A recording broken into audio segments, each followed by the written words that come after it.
This is AEW Unrestricted. I'm Aubrey Edwards here with my BFF, Will Washington. How are you doing, buddy? I am doing wonderful. It's a great time. I couldn't be happier right at this very moment as both somebody in professional wrestling and as a fan of professional wrestling. Right? God, it's so good. I was just having a thought the other day. Have you been at AEW for a year yet? Yes. Oh, wow. 1, congrats. 2, now that it's been a year, what are you most grateful for? I mean, cool. The obvious answer is like Tony, like obviously, like and, how could you and not just for giving me the opportunity, but like I have a great relationship with Tony Khan and we have great conversations, and I am truly thankful to consider Tony a friend. You know what though? Honestly, it is being around a lot of the names that I've been a fan of my entire wrestling life, and I am so grateful for that. Like there was a time I won't fully go into detail, but I was sitting with Bryan Danielson one day and we were talking about something and it led in a roundabout way. And I finally just decided to ask a story I'd been curious about pretty much for like the last 10 years. And like, it was something that happened in professional wrestling on TV. And I was like, I always wanted to know the story behind this. And so I just asked him and he just told me. And I was like, you know what? That finally makes sense. It completely makes sense. I now have context to this entire thing. And this is something that I can now rest assured knowing that I know for the rest of my life. And it's like one of those cool things that I'm incredibly grateful for. But no, just honestly, just the opportunity to get to look, I spend a lot of my time thinking about what's next. I never I've had some really It's hard to enjoy the moment. It's hard to enjoy the moment, right? You know, a few weeks ago, I had a segment at it was a contract signing, and I was really happy with the way it turned out, and I was really happy with how everything went with that. And then as soon as it was over, like we hit the light on Dynamite, and I go, God, what do I do next? Like it's like my magnum opus. I'm done. I was like, how do we top that? But literally, I then spent the next day just working on some new stuff, and I felt like what we followed up with was just good. But that was just one of those things where I'm just grateful to get to work with the guys I get to work with the gals I get to work with. I've made some really, really great friends. You're one of them.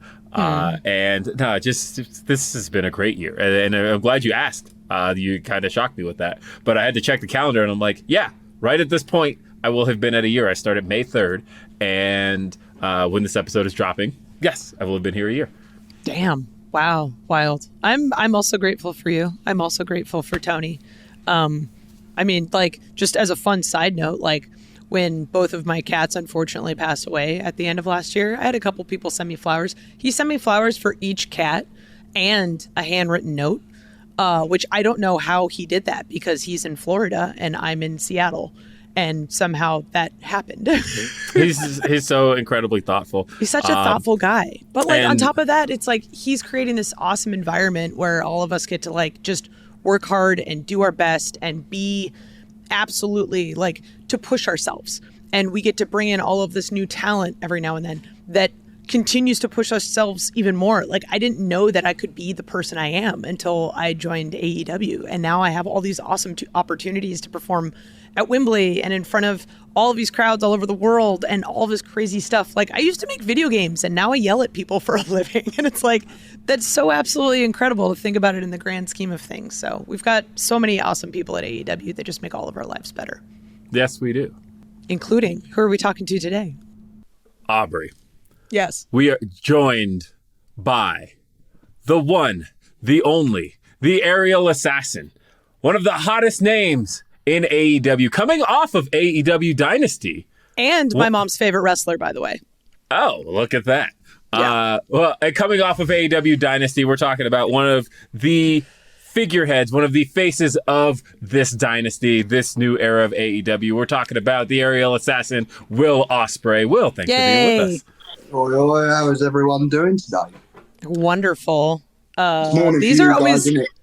Yeah, it's weird. It's like technology is great because it allowed us to like do this while Will is still across the pond and the other Will and I are still stateside.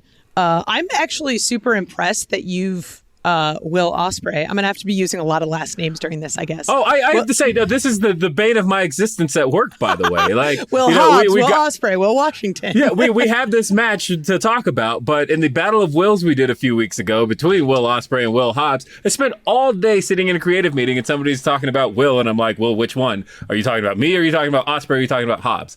And now we're at a point where we have to just use last names at this point. Ospreay. I think. There we go. You can call me Bill if you want. Call me Bill.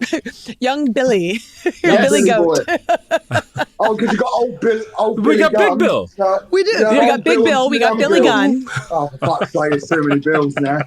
Oh my God. What are we going to do? I don't know. We're going to come up with new nicknames, I guess, for this. I don't know. But I'm just super impressed that you have chosen to stay in the UK after signing with AEW. Because as someone who chose to stay in the spot where they have like an existing life and they've planted roots, and because of that, you have to put up with super long flights every week.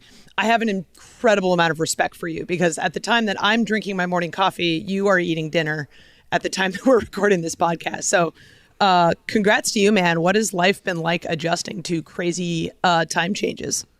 I prefer it. I'll be honest with you. I'm doing real well with it. I time my sleeps on the plane. I get up, I move around a little bit. I have a conversation with everyone. If someone's awake, I go, "What film you watching, mate?" And then I just have a little conversation with some guy called Rupert. It's real nice. Like I don't mind it. Like, do you know what I mean? You got to remember, like for me, doing the flights from Japan and back, that was like 15 hours. And sometimes I would go 15 hours over there, stay for about like 36 hours and then come back.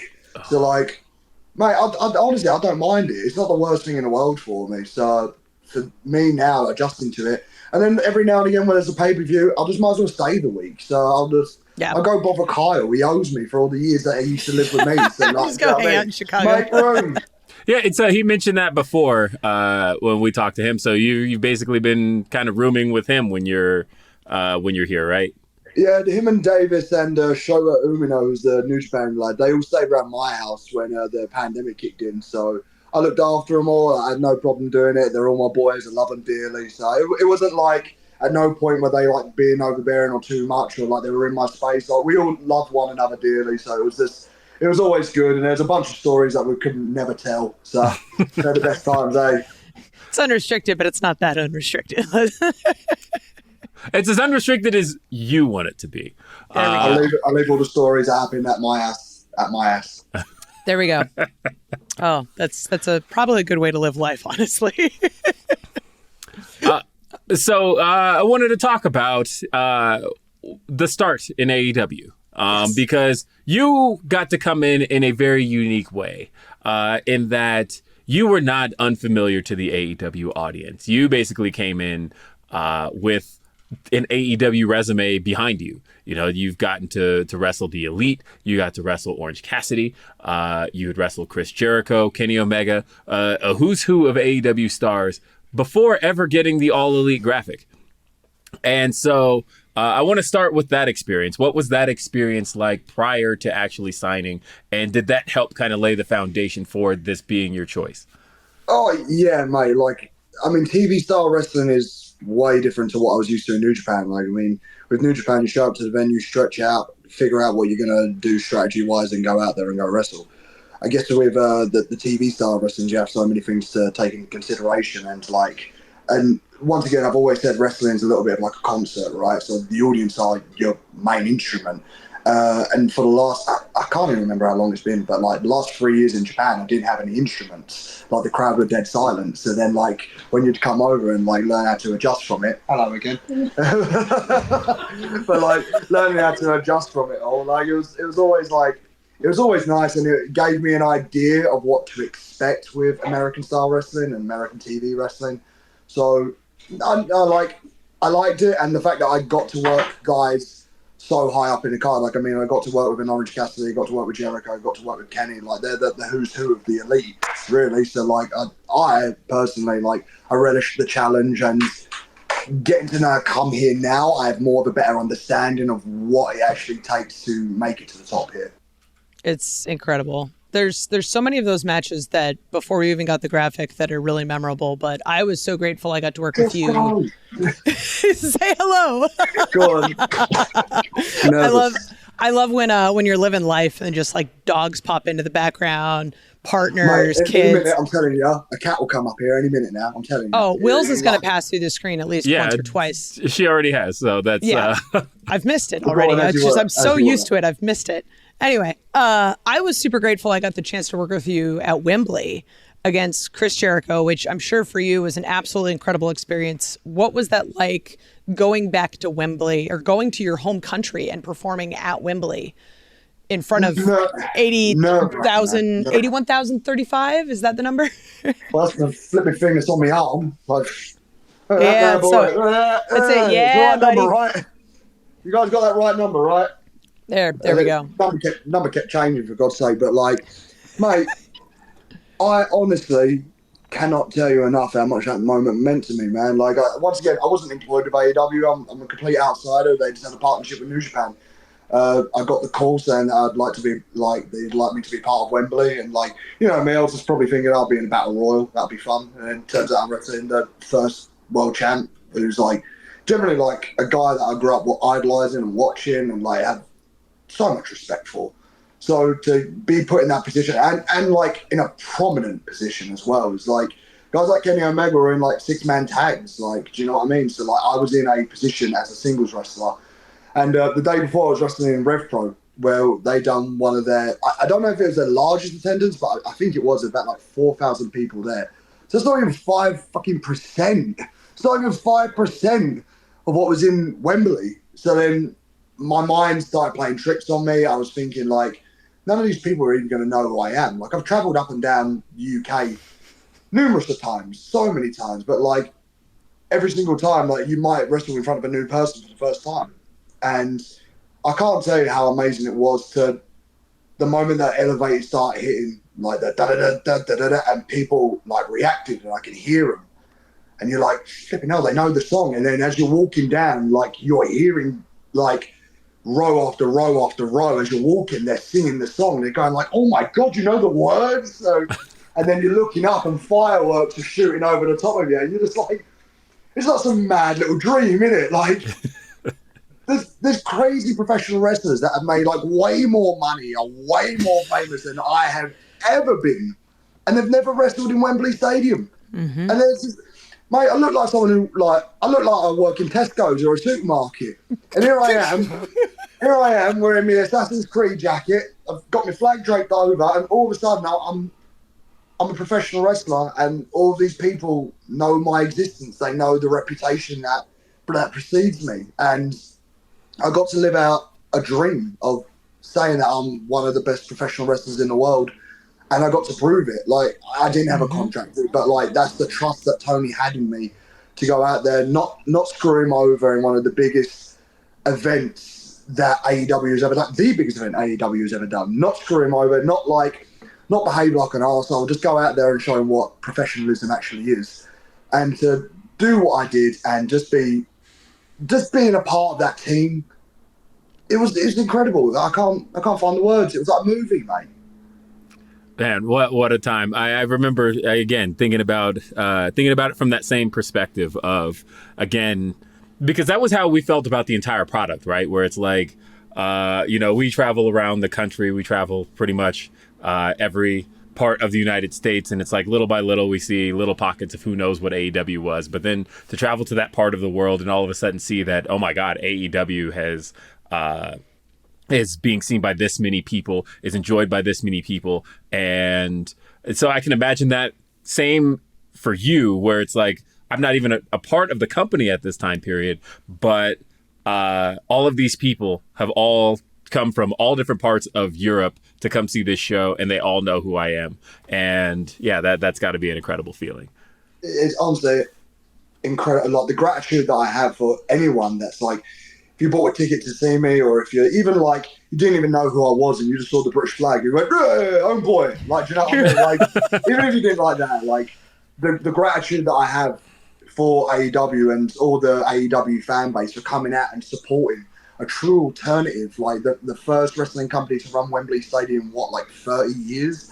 To be able to do that, like, that speaks volumes of where AEW is. Like, no one would have had the balls to run Wembley, like, on a grand scale. You could have put whatever logo up there, but no one had the balls. But Tony had the balls because he believes in his roster. He believes in the guys that are putting their bodies on the line to give every fan that has just enjoyed professional wrestling something just to crave and something to be excited for. And like the fact that he's doing it again this year, and this time I'm actually part of the company, man. Like, I'm excited, man. I'm so excited just to be a part of it. I'm looking forward to it, whoever I'm going to be wrestling, because it's just one of those things where, like, I look at what I did with Jericho and I think that was amazing, but I know I can top it.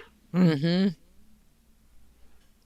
That's great. I am highly looking forward to, again, we've got All In coming up in Wembley here very soon. It's like right around the corner. Every time, I was thinking back in December, like, oh, that's a long way off, and all of a sudden it feels like it's just right around the corner. And come on, to get your tickets. Go and get your tickets now. Yeah. If there's any British people that are listening to this, go buy your ticket. AEW. I'll get on the underground with you, son. AEWTix.com. This man will be there, and I have a feeling that he's going to be doing some incredible stuff on that show. You have a feeling, Mr. I Work in Creative. It's whatever, But the other thing I wanted to talk about was just before All In, you also wrestled Forbidden Door. Yes. And you had a match with one Kenny Omega. And a man you were quite familiar with, a man that you had really had a rivalry with that went on for years prior to AEW. As far as just social media alone, you guys taking shots at each other. You seem like you had something to say there, but yeah, it's hard, isn't it? Because like, the respect that I do have for Kenny, man, like, I respect him so much. And the story goes, when he left New Japan to form AEW, he took me and Jay to one side, and he said how much he cares about New Japan and that you guys have got to be the standard bearer of it. You guys have got to take the flag and you have to run with it. And you know what I mean, man? Like, I idolize Kenny. Like, he's the man, especially if you followed any of his stuff during that golden age of New Japan. Like, no one could touch Kenny. So then to get his rub and to get, like, him being like, you can do it, I believe in you. And then for him to just, like, I felt like I was doing it, man. Like, especially as a junior heavyweight. Like, he left. You have no idea how hard it is to be promoted as a junior heavyweight. And I was putting New Japan Cup, I was putting a G1 Climax. I'm the only guy to do, like, the Cup, the Super Juniors, the G1 Climax, and the Junior Tag League all in one calendar year. No one else has done that. It's just me. And that's as a junior. And then the pandemic kicked in, which was hell. And I don't even want to, like, tell, like, that was the worst thing that can ever happen to New Japan. It messed up a bunch of the foreigners that were over there. But yet still, with our hands shackled together, thrown at the bottom of the ocean, I somehow still managed to breathe life into New Japan somehow. I was able to put on these amazing matches in flipping silence. Like, the crowd weren't allowed to cheer. That was it. Like, doing 46-minute matches in just this. It rips your soul apart for what professional wrestling is, because it is a concert. It's about performing, like, back and forth with one another. And to have him, who has never been under those situations, who has never been locked in a room for 2 weeks with a window that opened this much, and just to be in that room with all of your thoughts and everything that's dark in your side. Everyone's got mental health issues these days. Everybody's, like, struggling. And to be locked in a room in Japan, where sometimes you weren't even allowed Uber Eats, for God's sake. So you were just given these bento boxes and hope you enjoy sushi. Like, sometimes you didn't. Like, I like sushi, I don't mind it. But, like, sometimes it was, like, real rough on guys. And to have him, and it wasn't just him, there were other AEW wrestlers, but he was a prominent one because he was there, he lived it, and he understood. But, like, no one could understand this. Yet somehow, we still managed to find a way of breathing. We still managed to find a way of kicking and screaming. And for him to belittle my work, I've never looked at him the same. I never will look at him the same. I've lost all types of respect for him. I don't like him as a human being. In terms of, like, like he was my wall when Wrestle Kingdom came around. Like I've got no problem saying it. It whooped my ass, man. Like it was 80% him and 20% me. So by the time Forbidden Door came around, it was in his back garden, man. Like it was in Canada, in front of his hometown, man. Like I just wanted to antagonize him. I just wanted him to feel like even a fraction of what I felt during Tokyo Dome, man. Like 'cause I was the hometown boy. I don't like people are happy to see him, but people respect the fact that I stayed the course and that I breathed life in this place when he buried the company, man. Like on numerous times on being the elite with the Bucks, I've just got no respect for him. I have no respect for the guy whatsoever now. But like, do I respect his ability? Of course I do. But him as a human being, I couldn't give a toss about him anymore. Damn. Tell me how you really feel, Will. Tell me that. Tell me. I don't want to say the line, but just like, would anyone accept that? Like, I see exactly where you're coming from. Like it makes sense. Like I was not in the same situation you were in, so I can't speak to it. But yeah, I mean, it's an incredible thing to see what you did at New Japan and the success that they have coming out of the pandemic, because it was rough on everybody. Like everybody in wrestling, like all of a sudden everything is just kind of like, meow. I actually want to talk more about your time at New Japan, but we got to take a break real quick here on AEW Unrestricted. AEW Unrestricted, Will, and Aubrey. I'm the only one not named Will on this call, but we're having lots of fun chats with one of our newest signees and newest additions of All Elite Wrestling. I say new like it was yesterday, but like you feel like you've been here since like the beginning. He got his All Elite graphic in November, so like even that was like yesterday. Yeah, it was like yesterday. I have no idea where I'm flying week to week. Whatever. It's just like I still accidentally write 2022 on everything, so whatever. Screw it. We talked a little bit about your time in New Japan and, you know, through the pandemic and all of that. But you and I actually had a conversation recently where I had said you were in New Japan longer than I have been in wrestling. And 8 years is a long time. Like, what initially brought you to Japan? Because you were still very early in your career, I think, at that point. Yeah, I mean, Revolution Pro Wrestling would do joint shows with New Japan, like Global Wars, and I just got lucky, man. Like AJ left, or like I wrestled Okada on a show in Reading back in like 2015, and you just couldn't have like put like a better puzzle piece together. I was against Okada, who was the world champ at the time. Was he the world champ? I don't know if he was world. No, I think he was world champ. So he was the world champ. I had Gator ringside, who was the booker. I had Tiger Hattori, who was the guy in the office, and I had Tanahashi peeking back through the curtain going, "This kid's great." Like, so I had like the perfect formula. And at first it was just going to be like, we're just going to bring me in for the Super Juniors, which I was absolutely fine with. That was my dream. Like, I just wanted to go wrestle in Japan and do the Super Juniors. But then AJ left, Doc Gallows and Carl Anderson left, and Shinsuke Nakamura left. So there was this big hole, and they needed a new junior heavyweight star. And then in comes this pillock. And then they was like, and I was always like real thankful because AJ put me over to the office and said like, you should get Will to come in, and that's my hero, man. Like AJ was like the sole reason I started wrestling. So yeah, I joined New Japan in 2016. I often forget it so much, man. Like I was there for 8 years of my life. I still feel like a 22-year-old now, but like I'm not. I'm 30 and I feel my knees and my back hurts all the time. Yeah, and that was honestly, you know, again, you talked about that being the bit of a renaissance period for New Japan, and really, you know, that was a period where Kenny Omega and Okada and all of those guys really were kind of the centerpiece and the focal point of New Japan Pro Wrestling. But you were creating so much buzz in the junior heavyweight division, and it was so interesting to watch your rise in that period because there was all of this buzz here in the States among independent wrestling fans of, you know, oh, you've seen Will Ospreay in New Japan, you've seen what he's doing here, but have you seen what he's killing over here in the Indies? Have you seen this? And like little clips would start to spark up here and here and here, and you're generating all of that buzz. Did you really feel at that moment what you were starting to accomplish? I feel like I was learning the trade at first because once again, like when you step into New Japan, it is a different territory. I'm not just wrestling just to get gifts and clips now. I am learning the trade of what professional wrestling is and learning a business. And not only that, but like learning bits about myself, like learning how to be a man. And like, I have no problem saying it, but like I really struggled because I feel like I was searching for who I was myself, and like I felt like my opinion should have been heard. But the reality was no one gives a fuck about my opinion. I should just kept my mouth shut all the time, and I wouldn't have ended up in a lot of the trouble that I was in. But I feel like I found out so much about myself from learning from my mistakes and learning like I like how I messed up, and I let a lot of fans down with my behaviour and my immaturity.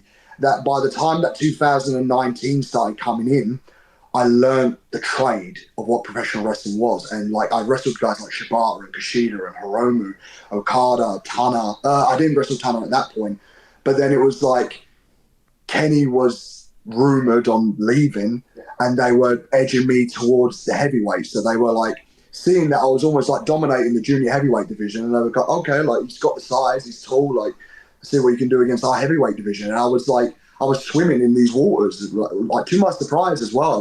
I was doing very well at it, and it was when I wrestled Ibushi at Wrestle Kingdom, and I won the Never Openweight title, and then it was just from there, just plain sailing.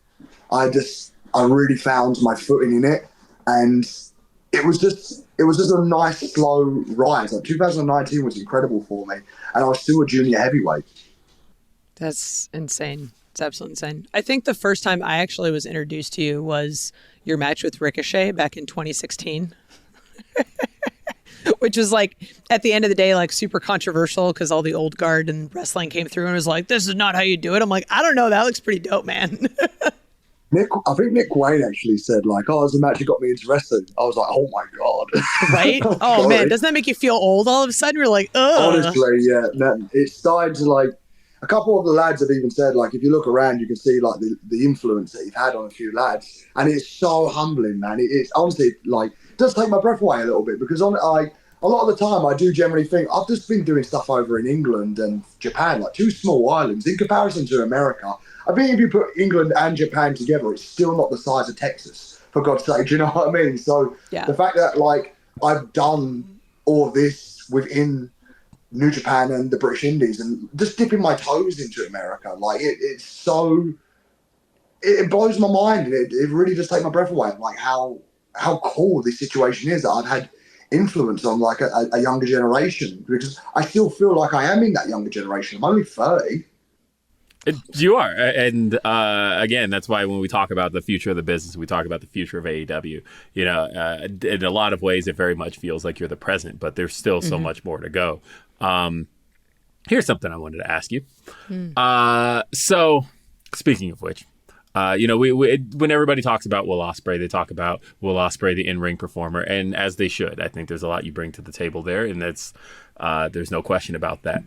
But one of the things that I think at least initially catches people off guard is how good of a promo you truly are. Oh my God. And where that came to be. Because I know that, you know, peeling back the curtain in AEW a little bit, promos are a thing I work on quite a bit. And it can be anywhere from giving somebody some bullet points to fully scripting out every word that's being said. I'll do either one of those things, just depending on what the show needs. Because at the end of the day, and I'm talking to the audience, you as a viewer, should really know the difference. As long as what's being said is being said. But you in particular, I remember the first time I had to come to you for a promo segment, and it was basically just coming with some ideas, and you had everything else. You knew exactly what to do. You knew exactly what you were going to put out there. You just needed a time, and you just went. I want to talk about your confidence in your promo ability first off, and where you feel like that developed. I've never been a good promo. I'll be honest with you. I've never been like, what is this? No, honestly, like if you look at like some of the stuff that I did in New Japan, like this is something that I do credit New Japan for. Like after a match, like as soon as you're done, so like you could be pissing blood, you could be like dying from exhaustion. They're like, comment, like, so I want to thank my mum, like, do you know what I mean? So like after time, you're like dying, so they would force you in a weird way to do promos, and it's not really instructed like what you can and can't say. So you would just sometimes ramble.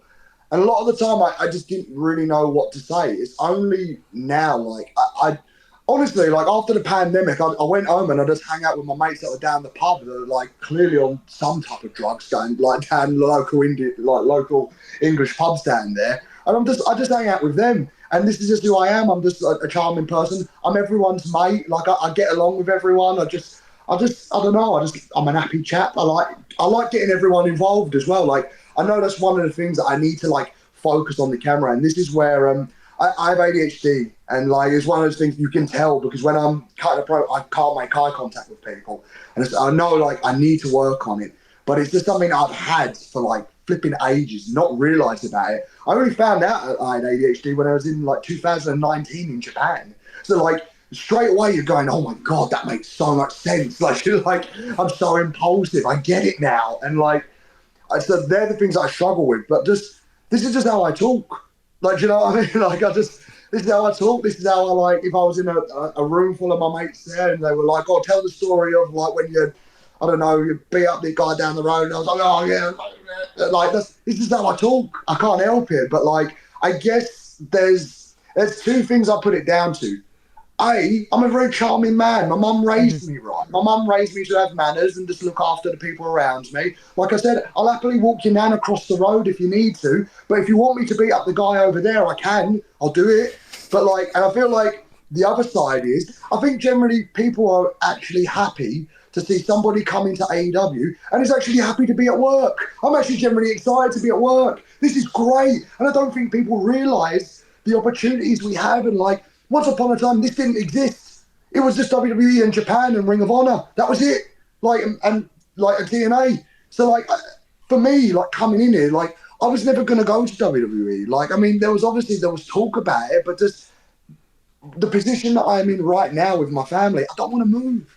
I don't want to relocate. My kids just started school.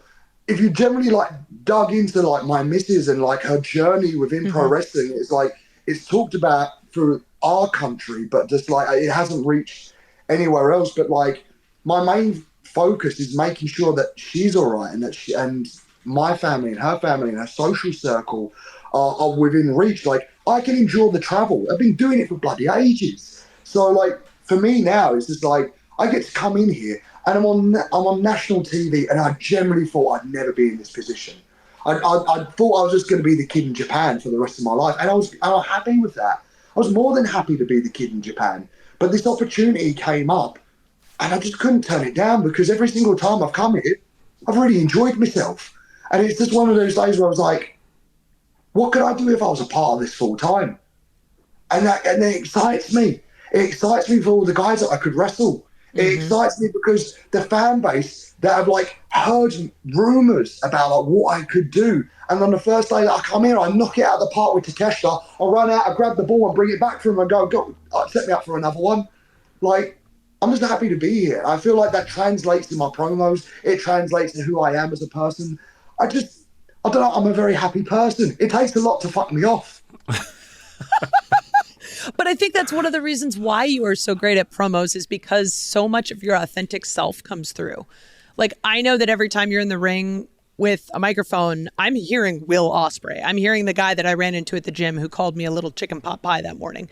Like, it's just like, you feel like you know you and you're rooting for you. And I think that's why you have such a great promos. It's such a unique style, but you're not hiding who you are, and you're making sure that your love for wrestling is known in every word you're saying, and your love for AEW is known in every word you're saying. So I think that's why you're a great promoter. Yeah, I'm your mate down the pub. Like, you know, and that's the funny bit. If I saw any of the fans out in a pub, I'd generally be like, right, first round's on me, let's have a chat. And I'll just sit around and talk with people. I just like it. I'm a weird person. I mean, you're asking Rupert on the plane what he's watching on the show, so clearly this is just a thing that you do.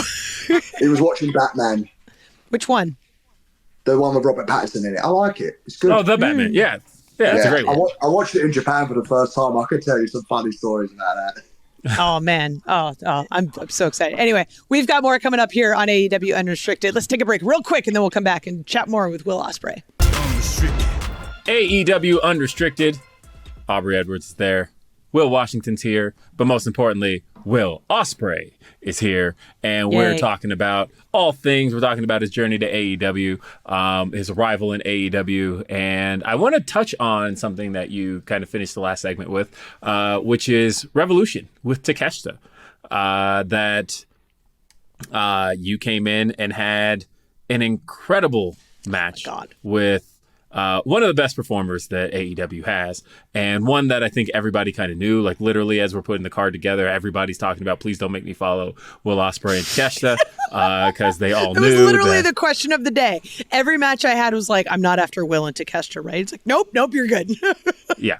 Nobody wanted to follow you guys because everybody knew what was going to happen. I had a friend at that show. I want to tell the story really quick. Shout out to my friend Heidi. But Heidi's fairly new to professional wrestling as a whole. Not only did she not know who Will Ospreay was, she didn't know who Konosuke Takeshita was. She didn't know who half the roster was. She was really just there because her friends dragged her to see Sting's final match. But when she came away from that show with her first real wrestling experience, the only thing she could talk about was how awesome Will Ospreay and Konosuke Takeshita was. Yes. And so just the idea that somebody could see this for the first time and experience that. What is that like? What is that? What goes into creating something like that?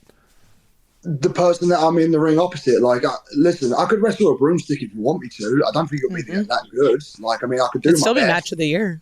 Yeah, I'll give it a great Oscar. It'll flipping suck, but I'll do my best. But there's the guy that I'm opposite with is dude, it's Takeshita. I've been a fan of his for ages. First time I saw him was 2019 over in DDT. And I straight away knew it. I was just this guy is incredible. He's one of the best wrestlers that I've ever seen. I've been a fan of him since. I just never thought we'd ever wrestle one another. It was only when AEW came in and they got him and we started working together within the Callis family. I was like, this is great, but the only way we're going to get better is if we test each other, if we wrestle one another. And obviously that idea was thrown around for my debut. I just couldn't think of a better way to debut because it was just all right, 25 minutes. What you got? And it was just you ain't seen nothing yet, bro. Oh I just went out there with him, and I just think it was just a shake hands afterwards, and just whatever happens. But fuck me, my arse after that match, mate. I will say it till the cows come home. That is the most painful thing that has ever happened to me in a match ever. But not enough to stop the match, but just my arse was hurting so much. It was flipping blue afterwards.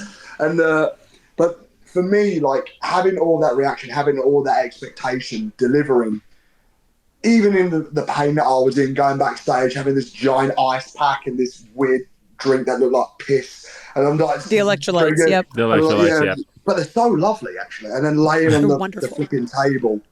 I was laying on the table, I was just crying, my arse hurts so much. And then I felt someone grab my hand and he went, Mr. Ospreay. And I looked up and it was Ric Flair. I was like, oh, stand back up again, agony, my arse is killing me. And being yes, sir. And he was just you're everything you've said and more. And I was like, oh. I felt that for you in that moment. And I remember thinking, because I was sitting at go position next to Sanjay, who was the producer on that match. And we were talking about the fact that, this coming Wednesday, it's going to be Kyle Fletcher versus Will Ospreay. And, we're all talking about, man, this match was already in full gear. We're man, him and Kyle are going to kill it this Wednesday. And as soon as that hit, I remember thinking, oh, there's no fucking way. There's no way that this man is going to wrestle Kyle Fletcher he ain't gonna be cleared on Wednesday. You have no idea, mate. You have no idea. I can cut my arm off. I go, it's just a flesh wound. Send me out there. The worst part is that I actually believe that. I've seen enough of Will Ospreay in person to know that, yeah, you could cut his arm off. He'll still wrestle next week. And he'll put on a banger, match of the year, whatever. I'm cooked, mate. I just think, what's the worst that happened? What, you're going to damage more my brain? Well, there's no sense, there's no feeling, bro. We've already established you're not the smartest guy, and you had to dumb down your promos for Japan. Thick as shit, mate. But great wrestler. Fantastic wrestler. Speaking of which, so it's for those that have ever even heard of Assassin's Creed, it's very clear that you have this, it has a large influence on you with the cape, the hidden blade being your finishing move, all of these things. How has this game had an impact on you as a wrestler, as a person? Because I love hearing when someone has a game that like means that much to them. When we were training, so my trainers were Greg Burridge and Gary Van Horn, two UK wrestlers. They would promote Lucha Britannia, which is more of a cabaret show than a wrestling show. It was a cabaret show that featured wrestling. And they would open a training school, and when you graduate, they would just give you a gimmick. So, like, one kid got graduated, and it was just like, okay, you're the Silver Lizard. And they go, well, what does the Silver Lizard do? And they go, oh, no, you fucking figure it out. Like, yep. So then my gimmick was, like, Dark Britannico. And but then, like, people wanted to know who the guy was underneath the mask. And once again, I looked like a geezer that works in Tesco. So they were like, you need something about you. And, like, I remember getting, like, a game, it was Assassin's Creed Revelations. Like, after talking about it so much, I had to, like, rethink with it. But I got Assassin's Creed Revelations. And the good thing about that game is that was the third or the fourth installment of the games. Mm-hmm. But this is the fourth. It is the fourth, right? So, but this game harkened back to the two other games. Mm-hmm. So by the time I finished playing this game, I was like, I'm going to go play it from the beginning now. So then I played it, and then I was fascinated with Ezio. I was mesmerized by the way that he moved, the hidden blades, the parkour. Like in England, like parkour was like huge at one point, and me and my friends would travel up to London, and we would like jump off of buildings and climb up shit and film ourselves doing it. So I had like a real connection with it there. So then to have a video game where it was almost like a superhero, but it wasn't a superhero, and it was the Hood. And AJ Styles is my favorite wrestler. So I was just like, oh, the Hood, like everything connected. So I was just like, I am Assassin's Creed. And like I went out on the Hoods, and like the whole method behind it was Greg was just like, do you want to come do this interview?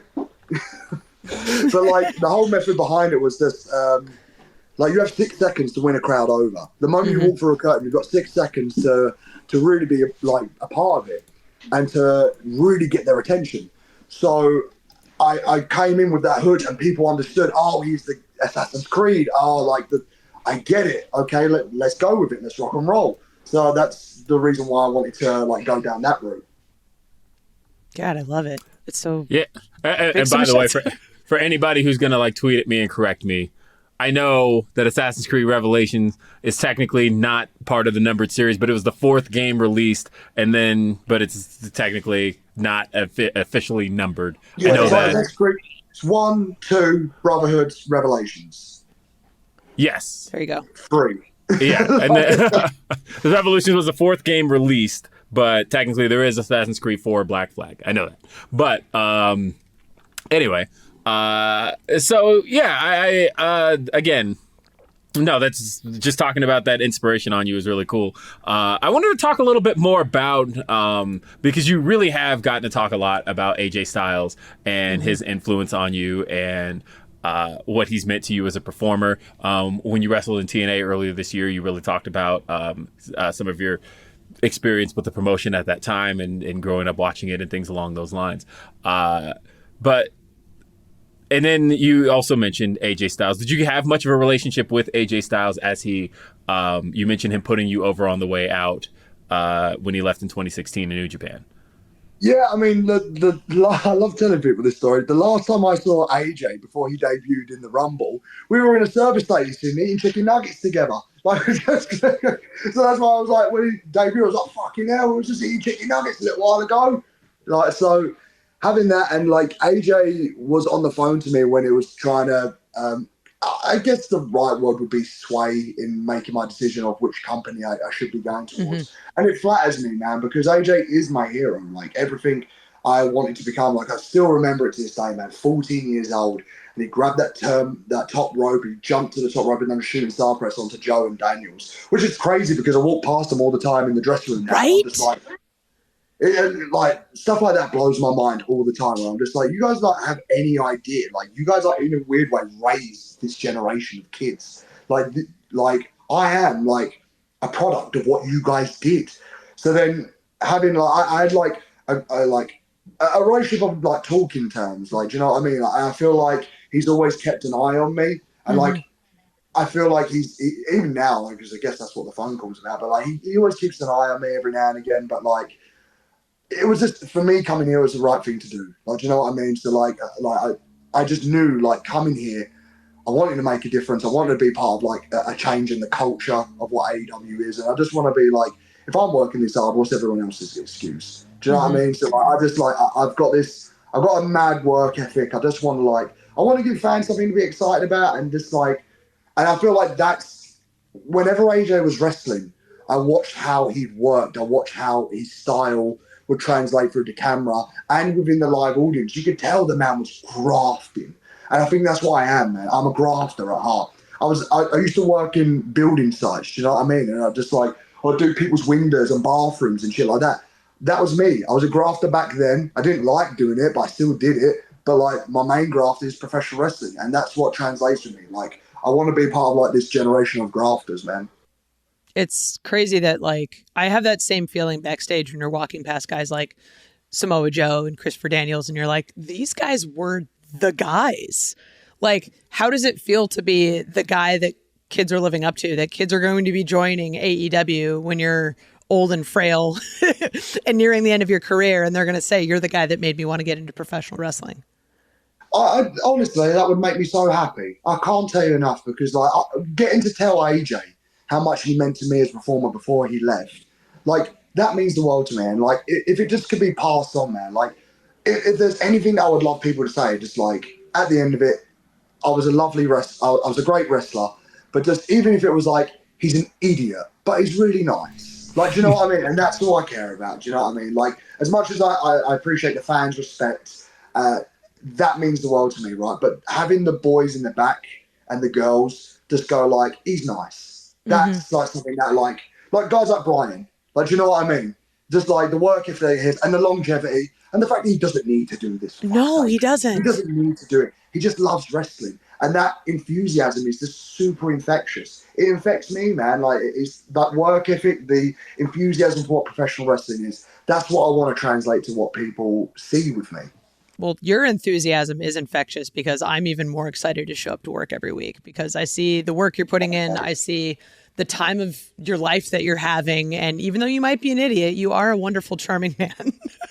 Oh, Bess, you're flattering me so much. Oh, well, I'm just so happy that you came and chatted with us today. And sorry to interrupt your dinner, but I appreciate you tuning in and having a chat with us. It was great. It's all right. I'm going to go read a bedtime story to my boy now. Oh, wonderful. Look at this family, man. I love it. Yeah, mate.